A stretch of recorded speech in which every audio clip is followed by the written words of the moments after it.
羅馬書第1章。基督耶穌的僕人保羅，蒙召作使徒，奉派去傳神的福音。這福音是神藉着眾先知在聖經上預先應許的。當中論到他的兒子，按肉體說，他生為大衛的後裔；按聖潔的靈說，他因從死人中復活，立為神大有能力的兒子。他就是我們的主耶穌基督。藉着他，我們領受了恩典和使徒的職分，為了他的名，在萬族中使人因信而信服，其中也包括你們這些蒙召歸屬於耶穌基督的人。我寫信給你們所有在羅馬為神所愛、蒙召作聖徒的人，願我們的父神和主耶穌基督賜予你們恩惠平安。首先，我藉着耶穌基督為你們各人感謝我的神，因為你們的信心傳遍了天下。神就是我在他兒子的福音上用心靈服侍的那位，他可以給我作見證，我怎樣常常在禱告中不住地提到你們，並且祈求，或許按着神的旨意，終有一天我能夠順利到你們那裏去。因為我渴望見你們，好與你們分享一些屬靈的恩賜，使你們得以堅固。也就是說，我在你們中間的時候，藉着你我彼此的信心，大家一同得到鼓勵。弟兄們，我不希望你們不知道，我多次計劃到你們那裏去，要在你們當中也得一些果子，就像我在其餘的外族人當中一樣，只是至今仍受到攔阻。無論是希臘人還是未開化的人，是聰明人還是愚笨人，我都虧欠了他們。所以，我因切期望把福音也傳給你們在羅馬的人。我不以福音為恥，因為這福音是神的大能，要救每一個相信的人，先是猶太人，然後是希臘人。其實，神的義就是藉着這福音顯明出來，以信為始，以信為終。正如經上所記，義人必因信得生。原來，神的憤怒從天上顯明出來，反對人一切的不虔不義，就是以不義壓制真理的人的不虔不義。其實神的事情，人所能知道的，在他們心裏都是明顯的，因為神已經向他們顯明了。自從創造世界以來，神那些看不見的特質，就是他永恆的大能和神性，是顯而易見的。這從他所造的萬物就可以領悟，使人無可推諉。因為他們雖然知道神，卻不把他當作神來讚頌他，也不感謝他。他們的思想反而變得虛妄，無知的心就昏暗了。他們自稱有智慧，反成為愚拙，以必朽的人、飛禽、走獸、爬蟲等無樣的造像取代不朽的神的榮耀。所以神任憑他們隨從自己心裏的私欲行污穢的事，以致彼此羞辱自己的身體。他們以謊言取代神的真理，敬拜服侍受造之物，卻不敬拜服侍那造物的主。主是該受稱頌的，直到永遠。阿門。因此，神任憑他們隨從可恥的情慾，他們的女性以違反自然的性關係取代自然的性關係。照樣，男性也放棄了與女性自然的性關係，彼此欲火中燒。男和男行可恥的事，就在自己身上受到他們乖謬行為所必有的報應。既然他們不是承認神，神就任憑他們存敗壞的心，做那些不當的事。他們充滿了各樣的不義、邪惡、貪婪、惡毒，又塞滿了嫉妒、殺機、紛爭、詭詐、惡意，且說長道短，公然毀謗，恨惡神，凌辱人，狂傲，自誇，圖謀惡事，忤逆父母，愚昧無知，言而無信，無情無義，無憐憫心腸。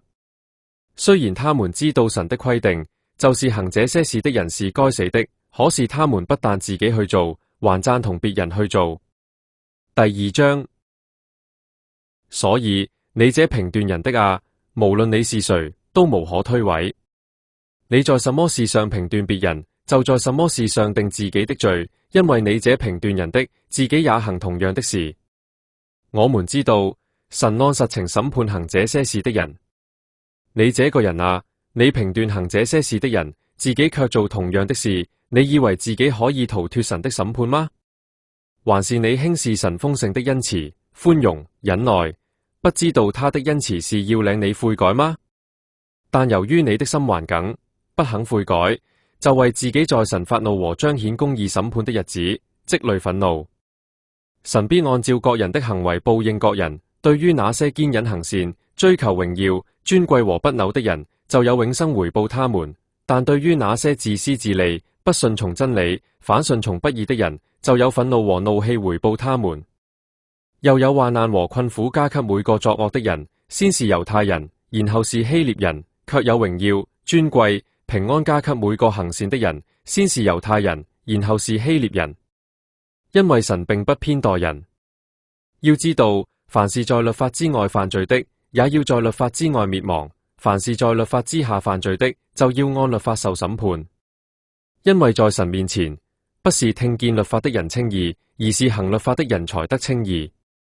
其實沒有律法的外族人，若按着本性行合乎律法的事，那麼他們雖然沒有律法，他們對自己來說就是律法。這就表明律法的要求是寫在他們心裏，他們的良知也一同作證，種種思想互相較量，有時指責自己，有時為自己辯護。到那日，神要藉着基督耶穌審判世人隱密的事，就如我的福音所說的：你既自稱為猶太人，以律法為依靠，仗着神誇口，又從律法中受了教導，知道他的旨意，能夠辨別什麼是真正重要的，又自信是瞎子的嚮導，是在黑暗中的人的光，是愚昧人的指導，是小孩子的老師，在律法中得到知識和真理的典範。那麼你這教導別人的，卻不教導自己嗎？你這宣講不可偷竊的，自己卻偷竊嗎？你這說不可通姦的，自己卻通姦嗎？你這憎惡偶像的，自己卻搶劫廟宇嗎？你這以律法誇口的，自己卻違反律法而羞辱神。正如經上所記，因為你們的緣故，神的名在外族人當中受到褻瀆。你若行律法，割禮當然對你有益；但你若違反律法，受了割禮也成了未受割禮的。所以那未受割禮的人，若遵行律法的要求，他雖然未受割禮，難道不算是受了割禮嗎？而且那生來未受割禮卻遵守律法的人，將要審判你這有條文又受了割禮卻違反律法的人。因為外表是猶太人的，並不是猶太人；外表和肉身上的割禮，也不是割禮。其實是不是猶太人在於內裏，是不是割禮在於內心，靠賴的是聖靈，不是條文。這樣的人所受的稱讚，不是出於人，而是出於神。第3章。這樣說來，猶太人有什麼優越的地方？割禮又有什麼益處呢？在各方面都有很多。首先，神的聖言交託給他們了。即使有人不相信，那又怎麼樣呢？難道他們的不信會使神的信實失效嗎？絕對不會。神絕對是真實的，而人人都是說謊的。正如經上所記，這樣你宣判的時候顯為公義，你指控的時候也必得勝。但我們的不義若顯明神的義，那我們該怎麼說呢？難道神降怒是他不義嗎？這話是我照着人的想法說的，絕對不是。否則神怎能審判世界呢？但神的真實若因我的謊言而越發顯明，以致他得到榮耀，那我為什麼仍然要像罪人一樣受審判呢？又為什麼不說讓我們作惡去成就美善吧？有人毀謗我們，說我們講過這樣的話，這些人被定罪是應該的。那又怎麼樣呢？我們比外族人強嗎？絕對不是，因為我們早已提出了指控，不管是猶太人還是希臘人，所有人都在罪惡之下。正如經上所記，沒有義人，連一個也沒有；沒有領悟的，沒有尋求神的，所有人都偏離正道，一同敗壞；沒有行善的，連一個也沒有。他們的喉嚨是敞開的墳墓，他們用舌頭行詭詐，他們的嘴唇含有蛇的毒液，他們滿口咒罵和苦毒，他們腳步飛快，為要殺人流血，他們在經過的路上留下破壞和妻。平安的路，他們不認識，在他們眼中沒有敬畏神這回事，所以我們知道律法所說的一切，都是對在律法之下的人說的，好堵住每一張嘴，使全世界的人都伏在神的審判之下。因為沒有一個人能因遵行律法而在神面前稱義。原來藉着律法，人知道自己有罪，但如今神的義已經在律法之外顯明出來，有律法和眾先知作見證，那就是神的義藉着相信耶穌基督，臨到一切相信的人身上。事實上，這並沒有差別，因為人人都犯了罪，虧缺了神的榮耀，得靠着神的恩典，藉着在基督耶穌裏的救贖，無償地稱義。神以耶穌為贖罪祭展示人前，是憑着耶穌的血，藉着信，為要顯明神的義，因為他以忍耐的心寬容人從前所犯的罪，就是要在現今顯明神的義，讓人知道他自己為義，也稱相信耶穌的人為義。這樣有什麼可誇的呢？一點也沒有。根據什麼準則說沒有呢？是根據行為的準則嗎？不，而是根據信心的準則。因為我們認定人稱義是靠着信心，不是靠着遵行律法。難道神只是猶太人的神嗎？他不也是外族人的神嗎？是的，他也是外族人的神。因為神只有一位，他要以信心為準則稱那受了割禮的人為義，也要以信心為準則稱那沒有受割禮的人為義。這樣，我們是藉着信心使律法失效嗎？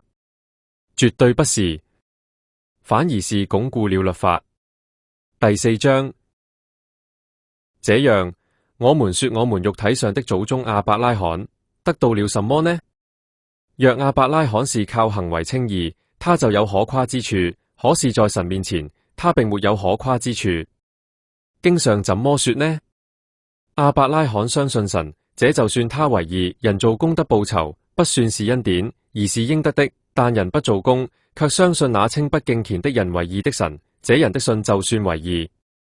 正如大衛論到那不靠行為而被神算為義的人的福分，他說：過犯被赦免，罪孽被遮蓋的人是有福的；主不算為有罪的人是有福的。那麼，這福分只是給受了割禮的人呢，還是也給沒有受割禮的人？我們說亞伯拉罕的信被算為他的義，那麼是怎樣算的呢？是在他受割禮之後呢，還是在未受割禮的時候？不是在受了割禮之後，而是在未受割禮的時候。他又領受了割禮為標記，作為他在未受割禮的時候因信稱義的印證，使他作一切沒有受割禮而相信的人之父，好讓他們也被算為義。這也使他作受了割禮的人之父，就是那些不但受了割禮，而且跟隨我們先祖亞伯拉罕未受割禮時已有信心的腳蹤而行的人之父。因為亞伯拉罕和他的後裔獲得應許，要成為承受世界的人，不是藉着律法，而是藉着因信而來的義。事實上，如果那些按着律法而生活的人才是承受產業的人，信心就落空，應許也失效了。因為律法帶來憤怒，哪裏沒有律法，哪裏就沒有過犯。因此，這是本於信心，為要按着恩典，使賜給所有後裔的應許得以確立，不單歸給那些按着律法而生活的人，也歸給那些效法亞伯拉罕信心的人。亞伯拉罕是我們眾人的父，正如經上所記：我已立你為多國之父，在神面前，就是在那位叫死人得生命，使無變為有的面前，他相信了。他在毫無盼望的時候，仍懷着盼望而相信，以致成為了多國之父。正如神所說的那樣，你的後裔將要如此。他將近100歲的時候，雖然想到自己的身體如同已死，撒拉也不能生育，他的信心卻沒有減弱。對於神的應許，他沒有因不信而生疑惑，反而因信而得以剛強，把榮耀歸給神，並且完全相信神所應許的，神必能成就。因此，這就算他為義。不過，算他為義這句話不是單為他寫的，也是為我們寫的。我們就是那些要被算為義的人，也就是那些相信神使我們的主耶穌從死人中復活的人。耶穌被交出去受死，是為了我們的過犯；他復活，是為了我們稱義。第5章。所以，我們既因信稱義，就藉着我們的主耶穌基督與神有和好的關係。我們又藉着他，憑着信，得以進入現在所站立的這恩典中，並且以盼望神的榮耀誇口。不但如此，我們也以患難誇口。要知道患難生出忍耐，忍耐生出老練，老練生出盼望。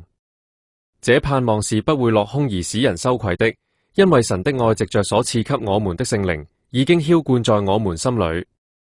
原來我們還軟弱的時候，基督就按所定的時候為不敬虔的人死。為義人死是少有的，為好人死，或許有人敢做，但基督卻在我們還是罪人的時候為我們死。神的愛就在此向我們顯明了。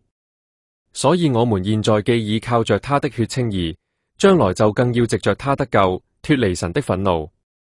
因為若在與神為敵的時候，我們尚且藉着神兒子的死得以與神和好，現在既已和好，就更要靠着他的生得救。不但如此，我們現在既已藉着我們的主耶穌基督得以與神和好，也就藉着他以神誇口。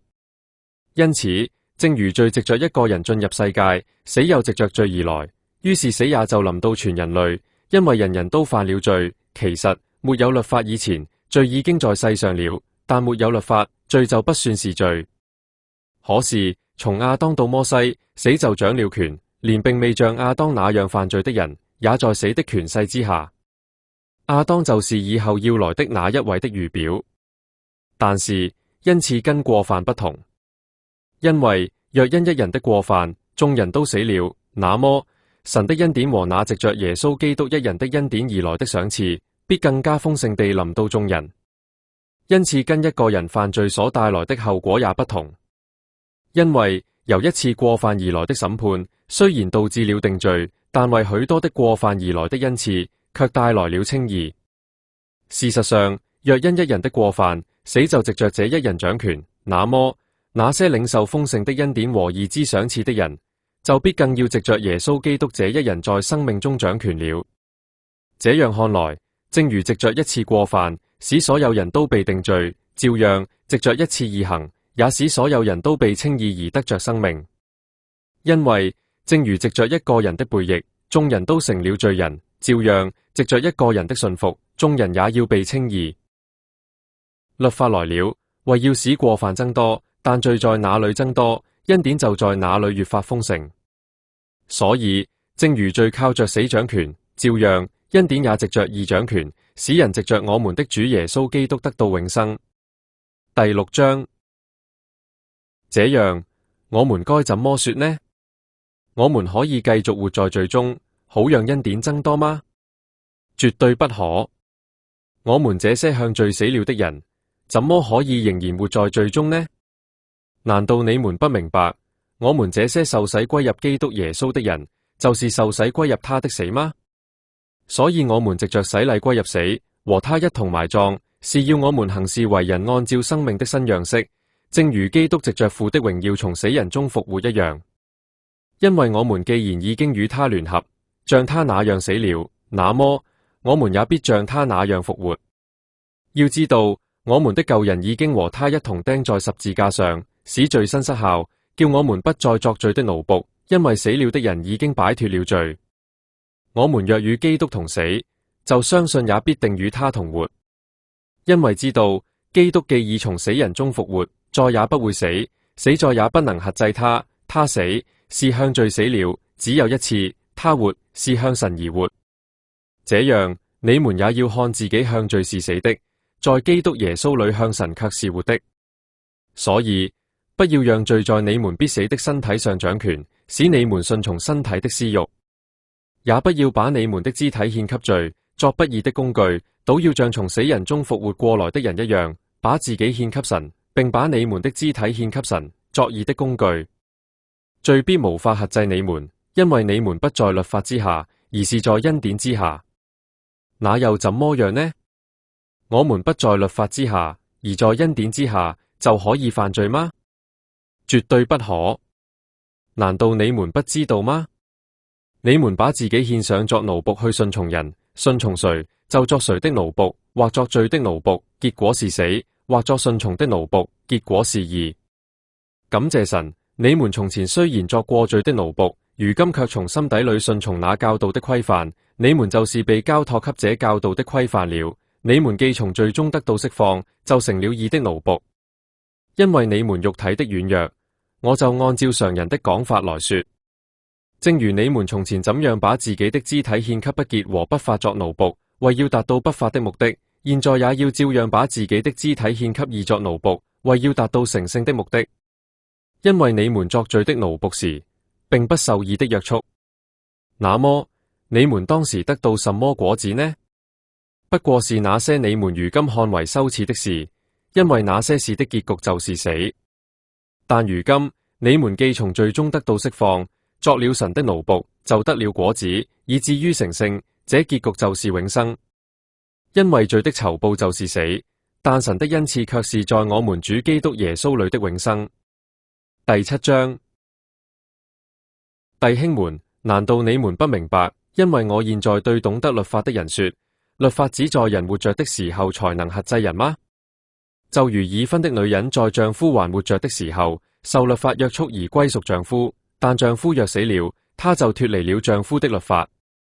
這樣看來，丈夫還活着的時候，她若歸屬別的男人，就要叫做淫婦；但丈夫若死了，她就不受這律法的約束，即使歸屬別的男人，也不是淫婦。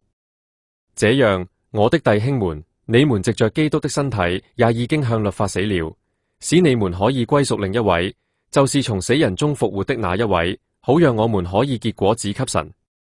因為我們從前屬肉體的時候，種種邪惡的情慾藉着律法在我們的肢體中運行，以致結出死亡的果子。但如今，我們既然向這曾經捆綁我們的律法死了，就脫離了律法，好讓我們服侍主，是照着聖靈的新樣式，而不是照着條文的舊樣式。這樣，我們該怎麼說呢？律法是罪嗎？絕對不是。但要不是藉着律法，我就不知道什麼是罪；要不是律法說不可貪心，我就不知道什麼是貪心。但罪抓住機會，藉着誡命，在我裏面生出各樣的貪心來，因為沒有律法，罪是死的。從前沒有律法，我是活的，但誡命來到，罪就活了，我卻死了。那原本要帶來生命的誡命，反而給我帶來死亡。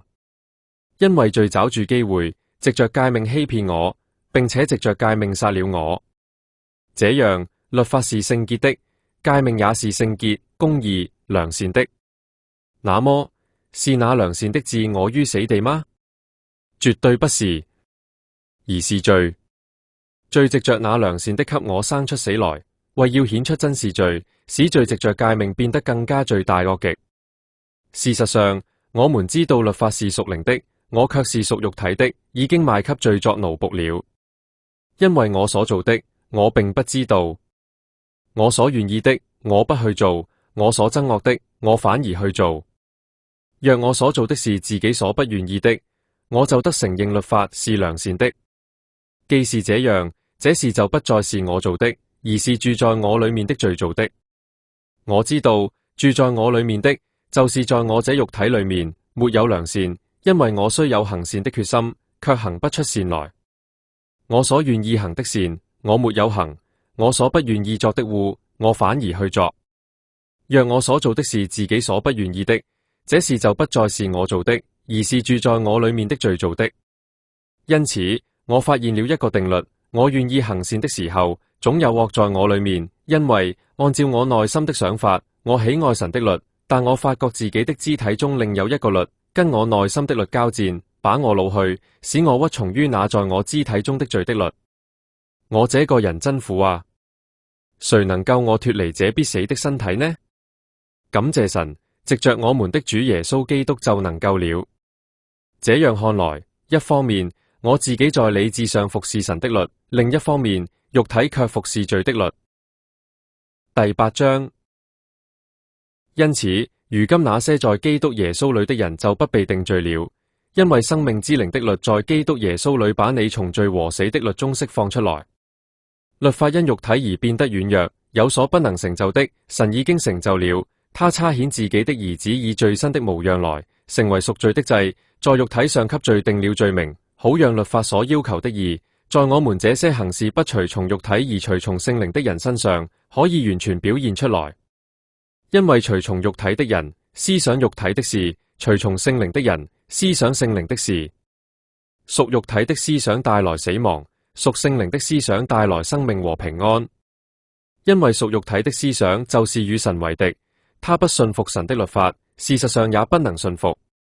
屬肉體的人不能討神的喜歡。至於你們，神的靈既然住在你們裏面，你們就不是屬肉體，而是屬聖靈了。人若沒有基督的靈，就不屬於基督。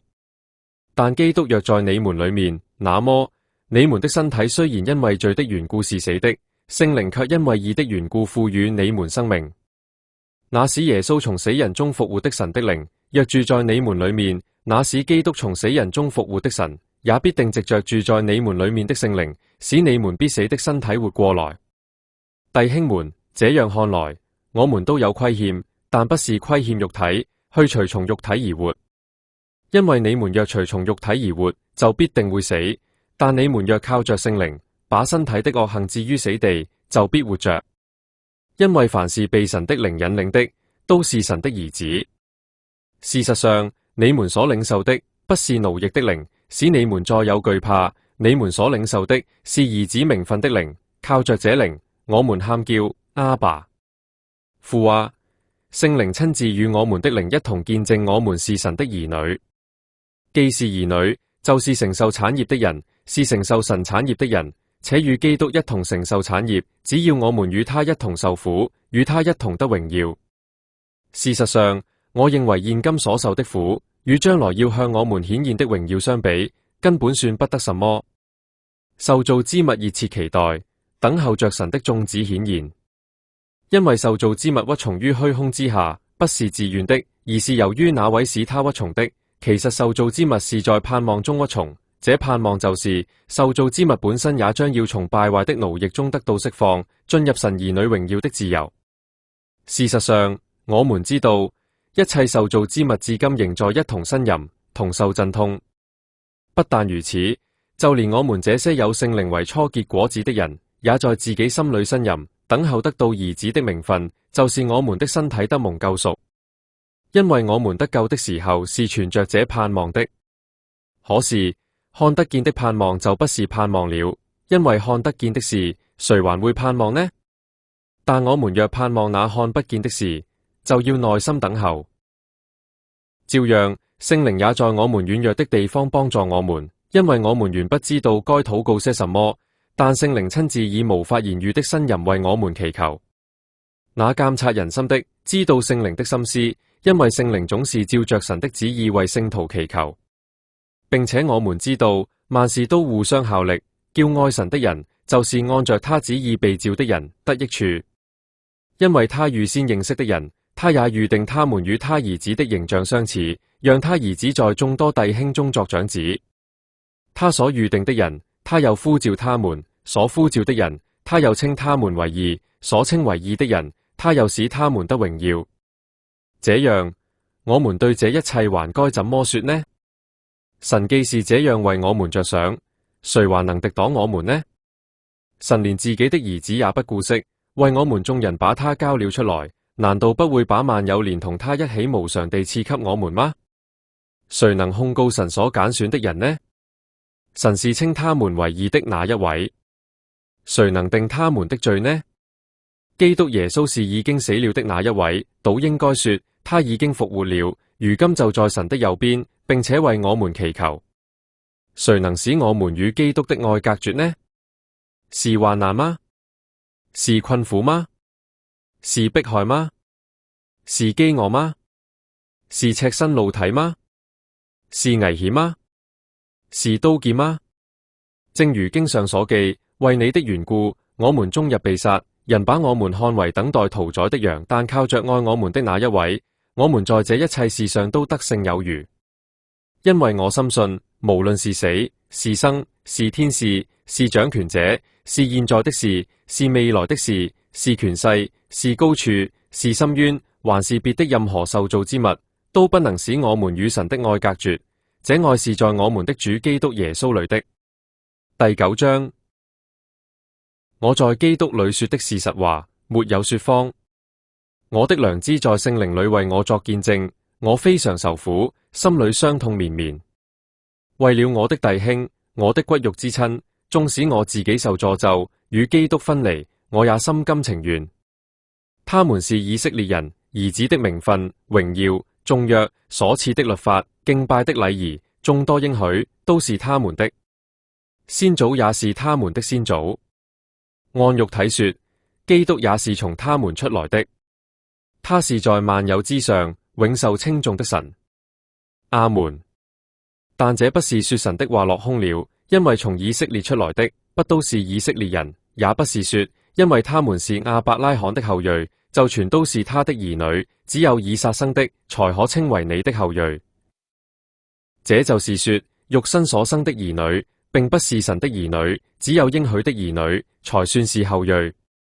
因為這應許的話是這樣的：明年這個時候我要來，撒拉必生一個兒子。不但如此，利百加也是這樣。他是從一個男人，就是我們的先祖以撒懷孕，因為那孌生子還未出生，還沒有行善作惡，神為要確立他揀選人的旨意，不是出於行為，而是出於呼召人的那一位。神就對利百加說：大的將要服侍小的，正如經上所記，雅各是我所愛的，以掃卻是我恨惡的。這樣，我們該怎麼說呢？難道神不公平嗎？絕對不是。因為他對摩西說：我要憐憫誰，就憐憫誰；我要體恤誰，就體恤誰。這樣看來，這不是出於人的意願，也不是出於人的努力，而是出於施憐憫的神。因為經上有這句對法老說的話：我興起你，正是為此，要藉着你顯出我的大能，好讓我的名傳遍全地。這樣看來，神想憐憫誰，就憐憫誰；想使誰心硬，就使誰心硬。這樣，你會對我說：他為什麼還責怪人呢？有誰可以違抗他的旨意呢？可是你這個人啊，你是誰，竟然跟神頂嘴？被塑造的怎可對塑造他的說：你為什麼把我做成這個樣子呢？陶匠難道沒有權用同一團泥做一個用途尊貴的器皿，又另做一個用途卑賤的器皿嗎？可是如果神以極大的忍耐容忍那些激怒他的器皿，就是那些預備遭毀滅的器皿，是因為要顯明他的憤怒，並要讓人知道他的能力，且要讓人知道他榮耀的豐盛傾注在那些蒙憐憫、早已預備好得榮耀的器皿上，這又為何不可呢？這些器皿就是我們這些蒙神呼召的人，不但是從猶太人中，也是從外族人中召來的。正如神在何西阿書上說：我要把那不是我子民的，稱為我的子民，把那不蒙愛的，稱為蒙愛的。從前在那裏對他們說：你們不是我的子民，將來也要在那裏稱他們為永活神的兒子。但論到以色列人，以賽亞喊叫說：以色列子孫的數目雖多如海沙，將來得救的卻只有當中的餘民，因為主必在地上徹底而迅速地執行審判。正如以賽亞從前所說的：要不是萬軍之主給我們存留後裔，我們早已變成所多瑪，早已像俄摩拉一樣了。這樣，我們該怎麼說呢？不追求義的外族人，卻得到了義，就是因信而得的義；但以色列人追求義的律法，卻達不到律法的要求。這是為什麼呢？因為他們不是憑着信心，倒以為可以憑着行為，他們就在那絆腳的石頭上絆倒了。正如經上所記：看啊，我在錫安放下一塊絆腳的石頭，一塊使人絆倒的磐石，信靠他的人必不羞愧。第10章，弟兄們，我心裏渴望的，以及我為以色列人向神祈求的，就是他們可以得救。我可以為他們作見證，他們對神有熱心，可是並非按照知識，因為他們不明白神的義，又企圖建立自己的義，就不順從神的義了。基督就是律法的終結，好讓所有信的人都得着義。因為論到出於律法的義，摩西這樣寫：遵行這些事的人，必因此而活。但論到出於信心的義，他卻這樣說：你心裏不要說，誰要升到天上去？這就是說，要把基督帶下來；也不要說，誰要下到陰間去？這就是說，要把基督從死人中領上來。這其實是什麼意思呢？這話離你很近，就在你口中，就在你心裏。這就是我們所宣講關於信心的話。也就是說，你若口裏承認耶穌是主，心裏相信神使他從死人中復活了，就必得救。因為人心裏相信就可以稱義，口裏承認就可以得救。經上說，凡信靠他的人，必不羞愧。猶太人和希臘人並沒有差別，因為他同是所有人的主，他豐豐富富地賜福給所有求告他的人。因為凡求告主名的人都必得救。這樣，人還未相信他，怎能求告他呢？還未聽見他，怎能相信他呢？沒有人傳揚，怎能聽見呢？沒有人奉差遣，怎能傳揚呢？如經上所記，傳揚美好福音的人，他們的腳蹤多麼美好啊！但不是所有人都聽從福音，因為以賽亞說：主啊，我們所傳的，有誰相信呢？可見信心來自聽道，聽道藉着基督的話語而來。可是我要問，難道他們沒有聽見嗎？當然聽見了。他們的聲音遍及全地，他們的話語傳到地極。可是我要問，難道以色列人不知道嗎？先有摩西說：我要使你們向那不是國民的心生嫉妒，我要使你們向愚蠢的國民發怒氣。後來以賽亞放膽說：沒有尋找我的，我讓他們找到；沒有求問我的，我向他們顯現。論到以色列人，他卻說：我終日向那背逆頂嘴的子民伸出雙手。第11章。這樣，我要問，難道神丟棄了他的子民嗎？絕對沒有，因為我自己也是以色列人，是亞伯拉罕的後裔，屬於便雅憫支派。神並沒有丟棄他預先已認識的子民。難道你們不知道，經上論到以利亞的話是怎麼說的嗎？他是怎樣向神控訴以色列人呢？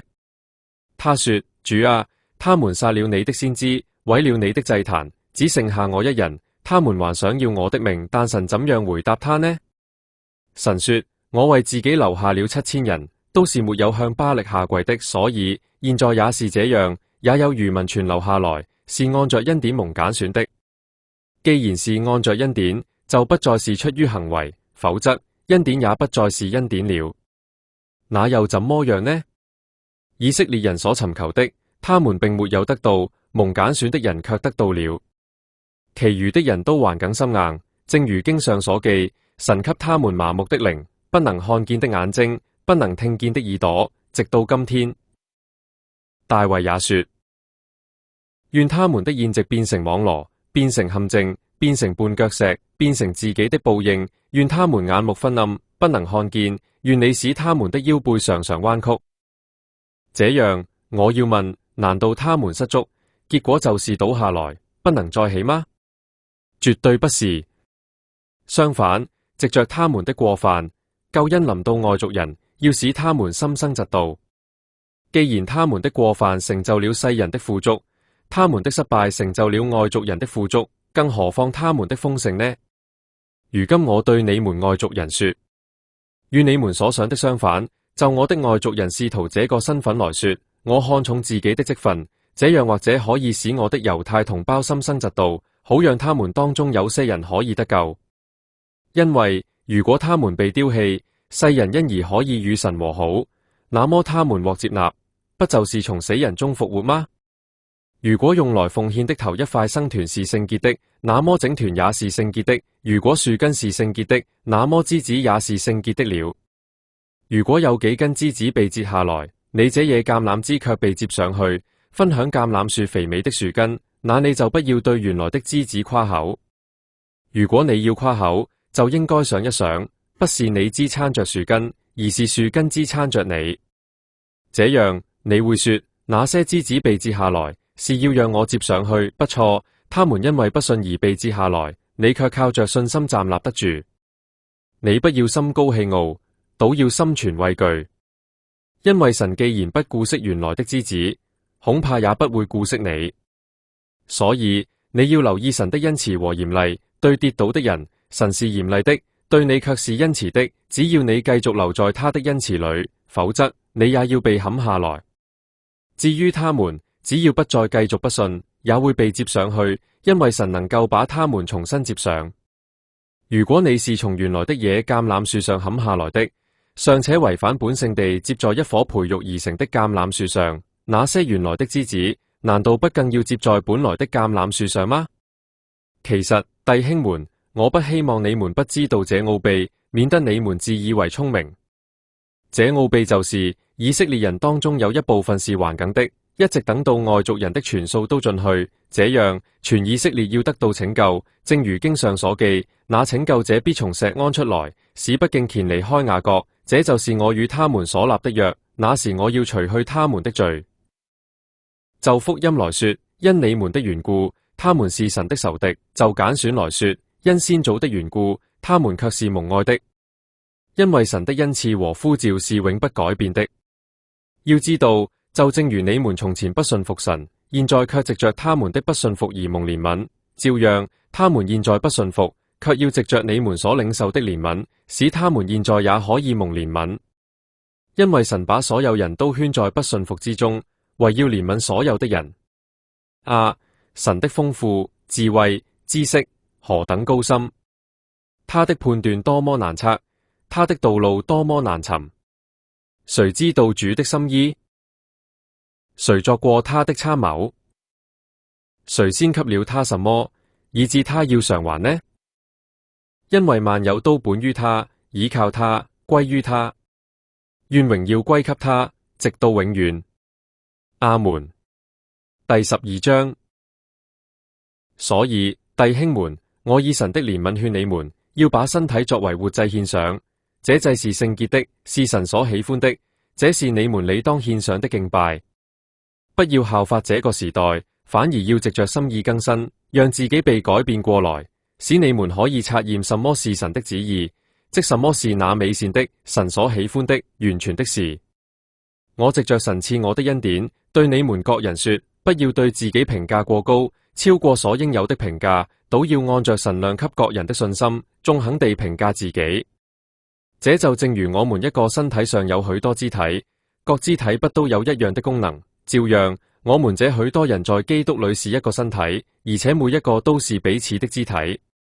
按着所賜給我們的恩典，我們各有不同的恩賜，或是說預言的，就要按着說預言的信心去說；或是服侍的，就要專一服侍；或是教導的，就要專一教導；或是勸勉的，就要專一勸勉；是施予的，就要實心實意；是治理的，就要殷勤；是憐憫人的，就要樂意。愛不要虛假，惡要厭惡，善要持守。愛弟兄要彼此相親相愛，尊重人要彼此爭先，殷勤不可懈怠，要靈裡火熱，常常服侍主。在盼望中要喜樂，在患難中要忍耐，禱告要專心致志。聖徒有需要，要供給他們，要竭誠接待客旅，要祝福那些迫害你們的人，要祝福，不要詛咒。要與喜樂的人一同喜樂，與哀哭的人一同哀哭。要彼此同心，不要心高氣傲，倒要俯就卑微的人。不要自以為聰明，對任何人都不要以惡報惡。眾人看為美好的事，要留心思想。可能的話，要盡你們所能與眾人和睦相處。親愛的弟兄們，不要自己報復，寧可給神的憤怒留地步，因為經上記着，主說：報復在我，我必報應。不但如此，如果你的仇敵餓了，就給他吃；如果渴了，就給他喝。因為這樣做，就是把炭火堆在他的頭上。不要為惡所勝，反要以善勝惡。第13章。人人都應當順服在上位掌權的，因為沒有權柄不是出於神，這些掌權的都是神所指派的。因此，那與掌權的對抗，就是抗拒神所指定的安排。抗拒的人必自招刑罰。再者，執政的人對行善的人來說，並不可怕，對作惡的人才可怕。你希望不懼怕掌權的嗎？那就應當行善，這樣你就可以得到他的稱讚，因為他是神的僕役，是對你有益的。但你若作惡，那就應當懼怕，因為他佩劍可不是無緣無故的。他是神的僕役，為要使神的憤怒報應在作惡的人身上。因此，人必須順服，不僅因為神的憤怒，也因為良心的緣故。事實上，你們納糧，也是為了這個緣故，因為他們是神的僕人，他們的專責正是這事。你們要向各人償還所虧欠的，該向誰納糧，就向誰納糧；該向誰納稅，就向誰納稅；該懼怕誰，就懼怕誰；該尊重誰，就尊重誰。你們對任何人都不可虧欠什麼，在彼此相愛的事上卻是例外，因為那愛別人的，就成全了律法。那不可通姦、不可殺人、不可偷盜、不可貪婪或別的什麼誡命，都歸結在愛鄰如己這句話裡面。愛是不向鄰舍行惡，所以愛就是成全律法。還有，你們要知道這是時候了，正是你們該從睡夢中醒來的時刻，因為我們的救恩現在比我們初信的時候更近了。黑夜將盡，白晝已近，所以我們要除掉黑暗的行為，帶上光明的兵器。我們行事為人要端正，好像在白晝中那樣，不要荒宴醉酒，不要好色淫蕩，不要紛爭嫉妒，總要穿戴主耶穌基督，不要因為私慾而預先為肉體張羅。第14章，你們要接納信心軟弱的人，不要因為意見不同而爭論。有人相信什麼都可以吃，但那軟弱的人只吃蔬菜。吃的人不要輕看不吃的人，不吃的人也不要評斷吃的人，因為神已經接納他了。你是誰，竟然評斷別人的家僕？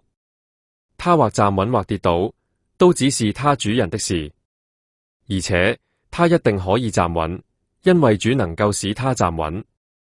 有人認為這一天比那一天好，也有人認為天天都一樣，就讓各人確信自己心裡所想的。守某個日子的人是為主而守，吃的人是為主而吃，因為他感謝神；不吃的人是為主而不吃，他也感謝神。要知道，我們沒有一個人為自己活，也沒有一個人為自己死，因為我們若活着，是為主而活；我們若死了，是為主而死。那麼活也好，死也好，我們總是屬於主的。事實上，基督死了，又活過來，就是為了要作死人和活人的主。可是你為什麼評斷你的弟兄呢？你又為什麼輕看你的弟兄呢？其實我們全都要站在神的審判席前，因為經上記着，主說：我以我的生命起誓，萬膝必向我下跪，萬口必頌讚神。這樣看來，我們每一個人都要向神交代自己的事，所以我們不要再彼此評斷，你們倒要下定決心，不給弟兄放置絆腳石或絆倒人的東西。我知道，並在主耶穌裡確信，沒有什麼東西本身是不潔淨的。但如果有人認為什麼是不潔淨的，對這人來說，那就是不潔淨了。因為你的弟兄若因你所吃的而感到苦惱，你就不再是憑愛心行事。基督已經為他死了，你不要因你所吃的而毀掉他。所以不要讓你們認為好的事遭人毀謗，因為神的國不在於吃喝，而在於聖靈裡的公義、和平、喜樂。再者，人這樣服侍基督，就必為神所喜歡，也為人所嘉許。這樣，讓我們追求那些締造和好關係的事和彼此造就的事，不要因食物的緣故拆毀神的工作。一切都是潔淨的，但有人若因所吃的絆倒別人，對他來說，那就是惡事。不吃肉，不喝酒，任何絆倒弟兄的事一概不做，那才是好的。你所持有的信心，你自己要在神面前持守住。人在自己以為可行的事上，不定自己的罪，那是有福的。但人若是存着疑惑去吃，就被定罪了，因為不是出於信心。凡不是出於信心的，都是罪。第15章，我們堅強的人應該擔當不堅強的人的軟弱，不求自己的歡喜。我們每一個人都要討鄰舍歡喜，使他得益處，得造就。因為基督也不求自己的歡喜，卻如經上所記的，辱罵你的人的辱罵都落在我身上。其實凡昔日在經上所寫的，都是為教導我們而寫的，好讓我們藉着忍耐，藉着經上的安慰，可以持守盼望。願賜忍耐和安慰的神，使你們彼此同心，效法基督耶穌，好讓你們齊心同聲讚頌神我們主耶穌基督的父。因此，你們要彼此接納，如同基督接納你們一樣，把榮耀歸給神。因為我告訴你們，基督為了神的信實，成了受割禮的人的僕役，為要證實對先祖的應許，並使外族人因為他的憐憫而讚頌神。正如經上所記，因此我要在外族人中頌讚你，歌頌你的名。又說，外族人啊，你們要與他的子民一同歡欣。又說，萬族啊，你們要讚美主。萬民啊，你們也要稱讚他。以賽亞也說，將來必有耶西的根，就是興起來管治各族的那一位。外族人要把盼望寄託在他身上。願賜盼望的神，因着你們的信，把一切喜樂平安充滿你們，使你們靠着聖靈的能力大有盼望。我的弟兄們，我個人深信，你們自己是滿有良善的，充滿了各樣的知識，也能夠彼此勸誡。但我在信中某些地方，還是寫得相當大膽，作為對你們的提醒。因為從神那裏賜給我恩典，使我為外族人成了基督耶穌的僕人，作神福音的祭司，使所獻上的外族人靠着聖靈成為聖潔，得蒙悅納。所以在服侍神的事上，我在基督耶穌裏有可誇之處。因為別的我不敢說，只說基督藉着我所做的事，就是藉着言語、行為，以神蹟奇事的能力，並以神的靈的大能，使外族人信服。這樣，我從耶路撒冷輾轉來到以利里古，把基督的福音傳遍了各處。如此，我立定志向，不在聽聞過基督名字的地方傳揚福音，以免我在別人的基礎上建造，反倒要如經上所記的，未曾聽聞他的，將要看見；未曾聽見過的，將要領悟。因此，我多次受到阻攔，無法到你們那裏。但現在這些地區已在沒有可傳的地方了，而且我多年來渴望到你們那裏，就是說，我什麼時候到西班牙去，因為我盼望在途中與你們見面，先與你們相聚，使我稍得滿足，然後在你們的幫助下，把我送到那裏。但現在我要前往耶路撒冷去服侍眾聖徒，因為馬其頓和亞該亞的信徒都樂意捐獻，湊了一些捐款給耶路撒冷聖徒中的窮人。他們實在樂意這樣做，其實這也是他們的責任，因為外族人既然分享了猶太人屬靈的福氣，也就有責任供應他們物質上的需要。所以待我辦完這件事，把這筆款項給他們交付妥當，就會取到你們那裏前往西班牙去。我也知道，我到你們那裏去的時候，必帶着基督豐盛的福分去。弟兄們，我藉着我們的主耶穌基督，又藉着聖靈的愛，勸你們與我一同竭力為我向神祈求，讓我可以脫離猶太地不順從的人的手，也讓我為耶路撒冷服侍的事得蒙眾聖徒悅納。這樣，我就可以照着神的旨意，歡歡喜喜地到你們那裏，與你們同得安息。願賜平安的神與你們眾人同在。阿門。第16章。在此，我向你們推薦我們的姊妹菲比，她是堅革哩教會的執事。請你們在主裏以聖徒配得的方式接待她。她在什麼事上需要你們幫助，也請你們幫助她，因為她曾幫助許多人，也幫助過我。請問候百基拉和亞居拉，他們是我在基督耶穌裏的同工，曾為我的性命冒上生命危險。不單我感激他們，連外族人的眾教會也感激他們。也請問候在他們家裏的教會。請問候我親愛的以拜尼土，他是亞西亞歸信基督的初熟的果子。請問候瑪利亞，他為你們非常辛勞。請問候安多尼古和尤尼亞，他們是我的親族，曾與我一同被囚，他們在使徒當中享有盛名，也比我先歸信基督。請問候在主裏我親愛的暗伯尼。請問候我們在基督裏的同工以巴奴，還有我親愛的史大古。請問候在基督裏經過了考驗的亞比尼。請問候亞利多布家裏的人。請問候我的親族希羅天。請問候拿其數家在主裏的人。請問候在主裏辛勞的土菲拿和土庫撒。請問候親愛的比色，他在主裏非常辛勞。請問候在主裏蒙揀選的魯孚和他母親，他的母親也是我的母親。請問候亞信祈禱、弗勒干、克米、伯羅巴、克馬，以及與他們在一起的弟兄們。請問候菲羅羅古和尤利亞、尼利亞和他姊妹，還有亞林巴，以及與他們在一起的眾聖徒。你們要用聖潔的吻彼此問候。基督的眾教會都問候你們。弟兄們，我勸你們要提防那些離間你們、絆倒你們、言行跟你們所學的教義相反的人，要遠離他們。因為這樣的人不服侍我們的主基督，只服侍自己的肚腹，他們以花言巧語欺騙老實人的心。你們的信服已是眾所周知，所以我為你們喜樂。但我也希望你們在善事上聰明，在惡事上保持純潔。賜平安的神很快就要把撒旦毀滅在你們的腳下。願我們主耶穌基督的恩惠與你們同在。我的同工提摩太，還有我的親族路求、耶孫、所西巴德，都問候你們。我這代不寫這封信的德丟，在主裏問候你們。那接待我，又接待全教會的該猶，問候你們。